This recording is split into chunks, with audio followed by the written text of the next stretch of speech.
Welcome to Doug's RV14 build. Well, we're back.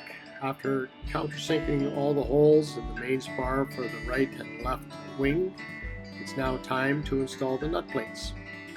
I have attached the nut plates to the main spar and then inserted the rivets.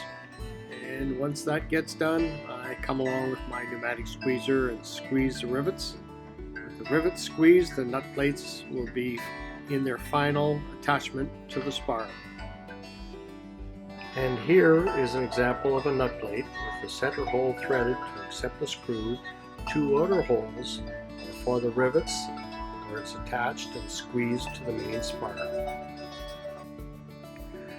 Once we have the nut plates riveted in place, the next step will be to countersink the holes that the screws will go through the skins of the fuel tank and the bottom access plates into the nut plates.